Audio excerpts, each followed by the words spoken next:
I told him not to worry. I'll forget I ever knew you. Pure murder. Oh my gosh. Could you imagine that taking place? Siblings saying, hey, don't even talk to me in school. Oh, I bet you could imagine, because this happens in every household. Fact. I actually had the unique scenario where me and my two sisters, because we were all exactly a year and a half apart, all three of us went to the same high school at the exact same time. And of course, we were trying to forge our own existences. We did not want to hang out with each other.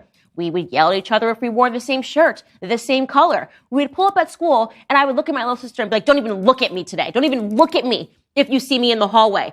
Stop hanging out with the same people as me. Okay, I'm listening. You have my attention. I remember, and I'm just coming out with this now because God forbid my little sister writes a book, and it's called Spare, and she talks about the trauma that I put her through. I did this. I want to come clean. When Britney Spears, Christina Aguilera were both dropping their music in the 2000s. Okay. Dropping their music in the 2000s, I told my sister that she had to pick whether or not she was Team Christina or Team Britney. And she said she liked both of their music, and I told her she had to pick, and she picked Britney, and I told her that she wasn't allowed to listen. What? To Christina Aguilera's music or hang out with anybody that liked Christina Aguilera like I did. So I guess that was a childhood trauma, and it is worthy of $25 million to put into a book about awful treatment. I mean, Are you serious? how absolutely normal is it that Willie does not want to hang out with his little brother in school when he's around him all the time? How absolutely normal that he doesn't want to wear the same clothes. Not if you are Prince Harry. Now, here's where it gets really interesting, because this is what happened one time when they were at Eton together. Basically, he goes and he recounts the story about how one of his mates, Harry's mates, completely not related at all to Willie, convinced him to shave off his hair. Right? And so Harry cuts his hair, and the haircut looks really bad. And he starts freaking out and realizes that he's made a big mistake. And all of his mates are screaming and howling in laughter, like, ah, ha, ha, you just shaved your head. You can picture this, because that's how the lads are. It's all the lads do. The boys make fun of each other. They're like, ha, ha, ha, this is hilarious. So Harold goes up to Willie's room, and he finds him. And when Willie sees the haircut Hey, y'all, come look at this. that Harry has given to himself, because, he can never take responsibility for anything he's done. It's always somehow Willie's fault. Willie laughs, just like all the other lads had laughed, because apparently it was a ridiculous haircut that he gave to himself. Now, here's the conversation. Wait for it. That he's having with himself. I was just hoping that Willie would tell me that it would be okay. Don't freak out. Keep calm, Harold. Instead, he laughed like the others. I recall him sitting at his desk. Here it comes. Bent over a book, chuckling, while I stood before him, fingering the nubs on my newly bare scalp. Harold, what have you done? What a question. He sounded like Stewie from Family Guy. Wasn't it obvious? Stop it. You shouldn't have done it, Harold. So we're just stating the obvious now? He said a few more things that were immensely unhelpful, and I walked out. I think he's like 40 years old today.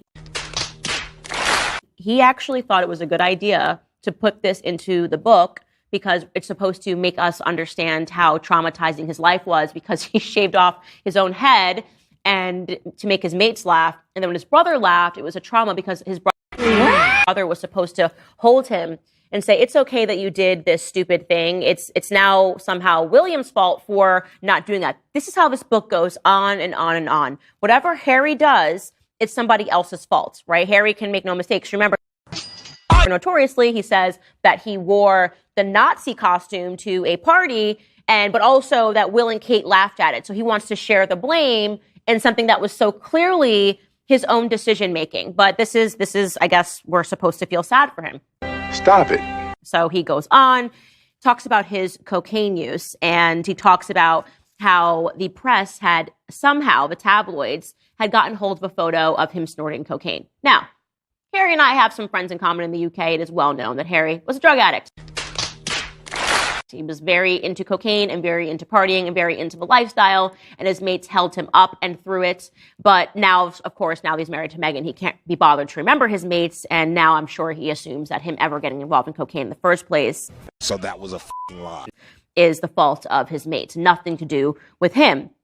So he talks about how they get a hold of this picture, and would you believe it? The palace worked to get this buried, right?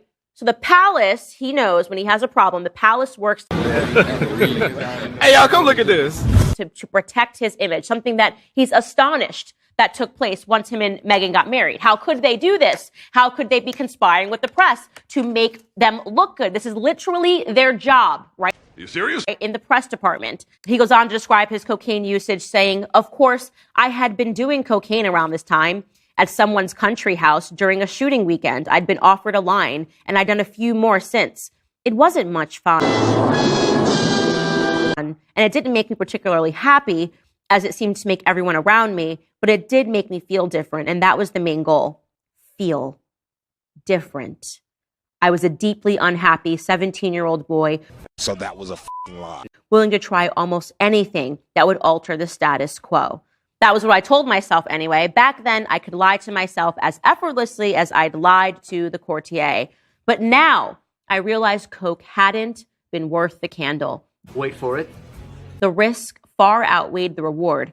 Threatened with exposure, faced with the prospect of fouling up Granny's golden jubilee, walking a knife's edge with the mad press, nothing was worth any of that. You serious? On the bright side, I had played the game well. So it's just him talking about his cocaine usage, but still somehow making himself the victim of it because he needed to do this to feel different, and it didn't make him happy. And this is back when he's 17 years old. Here it comes. He doesn't then tell you that he then kept this up right up until, he met Meghan Markle. And even though he talks to us about the fact that he did joints, he's taken ayahuasca, Harry, this isn't a clean guy. But he wants to go back to the first time he started using it to explain to you that it didn't make him happy, even though he kept up doing it for years and years and years beyond that, because the idea is that no matter what Harry does, remember, it's not his own fault because there is something underlying that is hurting him, namely his brother. Okay. And his need to feel different. So there you go. Now, when he gets into his wife, there's just something I need to say. How many, I guess I should ask, how many times Hey, y'all, come look at this. can somebody break down crying? Hey, you guys are married. Maybe you're married to somebody that's emotional. How many times would you say it's normal for somebody to completely burst into tears and to sob onto the floor? Very good question. Over every little incident that's happening? He actually recounts a bridesmaid dress issue, which I'm sure you guys have read about in the press, that played out between Kate and Meghan. And I'll summarize it for you before we read him. He tells us exactly the text chain, alleges at least, and this is the text chain that took place. Apparently, Kate had reached out to Meghan about Charlotte's bridesmaid dress. What is Charlotte? 7 years old, I think. About 7 years old. It did not fit Charlotte. And Meghan was not responsive. He admits this. Meg didn't reply to Kate straight away. Yes, she had endless wedding-related texts, but mostly she was dealing with the chaos surrounding her father. You serious? So the next morning, she texted Kate that our tailor was standing by at the palace. His name was AJ. This wasn't sufficient. They set up a time to speak that afternoon. Okay, so Kate has obviously responsibly reached out to her. It's a couple of days before the wedding. He says it's 4 days before the wedding. And Meghan decides not to respond at all. And then the next day, Meghan texts Kate and says, bring Charlotte by to the tailor. And Kate says no for some reason. He just says it wasn't sufficient. Stop it. I don't know, maybe because you texted her on the day of and said, show up and go to the tailor. Maybe Charlotte had other things going on. We don't know because he doesn't tell us that part. He just says it was not sufficient. Charlotte's dress is too big, too long, too baggy. She cried when she tried it on at home, Kate said. That makes sense. I'd like to remind you, Charlotte is 7, right? Little girls that are 7 years old cry over all sorts of things. And if they put on a dress and they don't feel very pretty, Here it comes. they might break down crying. This is normal behavior for a 7-year-old.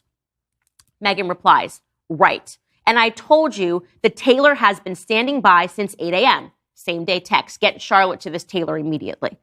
You serious? Here at Kensington Palace, can you take Charlotte to have it altered as all the other moms are doing? ? Kate replies, no, the dresses need to be remade.